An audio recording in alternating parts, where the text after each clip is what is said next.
Bonsoir. Alors d'abord, je voulais vous remercier pour votre fidélité puisque la chaîne a dépassé les 1000 abonnés, donc c'est vraiment super, merci encore.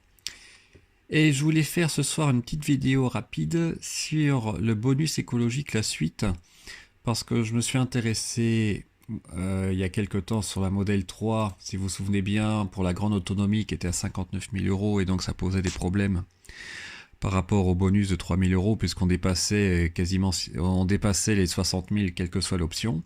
Mais je ne me suis pas intéressé à la Model Y. Et je voulais faire la comparaison parce que comme vous voyez, eh bien, elle est à 62 000 euros pour la transmission intégrale dual motor alors qu'on est à 57 800 pour la Model 3. Et donc, vous allez voir à la fin, bah forcément, l'écart se creuse maintenant, puisqu'on ne peut pas avoir le bonus de 3 000 euros pour la Model Y, à moins qu'il fasse le même changement tarifaire dans quelques temps. Donc si je commence avec la Model 3, on va prendre une couleur plutôt sympa, on va dire le bleu plutôt que le blanc. Je garde les 18 pouces, et je peux encore rajouter une option, par exemple le crochet d'attelage.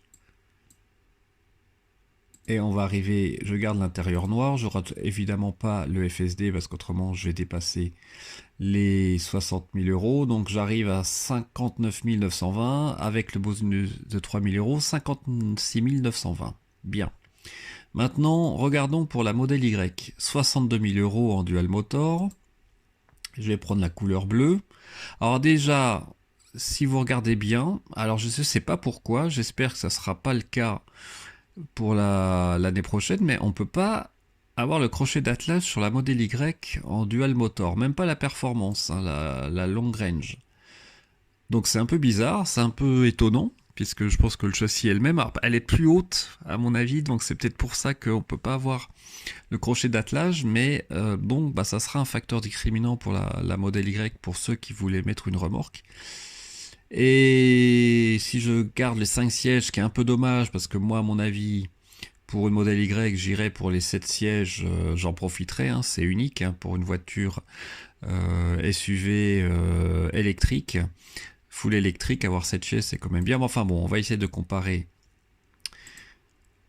comme cela sans rajouter le crochet d'attelage, puisqu'on peut pas, et vous voyez qu'on arrive à 63 000 euros contre 56 920, donc 57 000 contre 63, donc ça fait 6 000 euros d'écart. Ça fait plus de 7 000 euros si je compte pas le crochet d'attelage. Bon, ça commence à faire plus de 10% d'écart, presque 15%. Pour moi, c'est pas négligeable. Et ce qui m'intéressait moi encore plus, c'est de comparer par rapport à la Model Y, mais dans une configuration que je trouve plus intéressante, à savoir donc une couleur, on va dire la bleue, mais surtout quand même l'habitacle 7 sièges, car c'est quand même le gros plus de la Model Y. Autrement, pour avoir un coffre un peu plus pratique, un espace intérieur certes peut-être un peu plus volumineux en taille, en hauteur, mais je pense que les dimensions de profondeur seront les mêmes. Je trouve que c'est quand même plus intéressant de prendre les 7 places. Et dans ce cas-là, évidemment, si on compare la Model Y par rapport à la Model 3, on arrive à 66 250 euros contre, on va revenir sur la Model 3 avec, voilà, je garde le crochet d'attelage, on va dire, contre 56 920.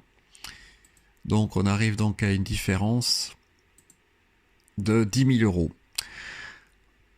Alors que avec le bonus de 3 000 euros, si on pouvait l'avoir ça aussi sur la Model Y, ça ferait quand même une différence moins importante. Donc 10 000 euros, est-ce que ça vaut le coup d'arriver jusqu'à 66 000 euros pour une Model Y, pour avoir 7 places et un coffre un peu plus grand, plus pratique, certes parce que c'est un haillon.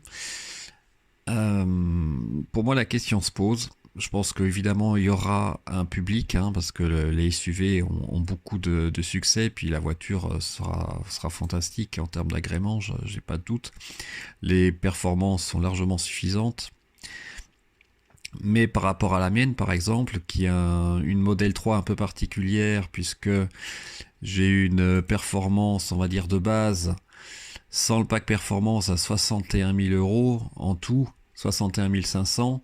Franchement, je pense pas que je passerai à plus de 66 000 euros pour une modèle Y avec un 0 à 100 de 5 secondes 1. Bon, après, ça restera quand même une super voiture, une vraie familiale, mais là on a des tarifs nettement plus élevés, 10 000 euros de plus, ça commence à faire. Donc à suivre. En plus, j'ai vu également qu'on pouvait commander le Cybertruck.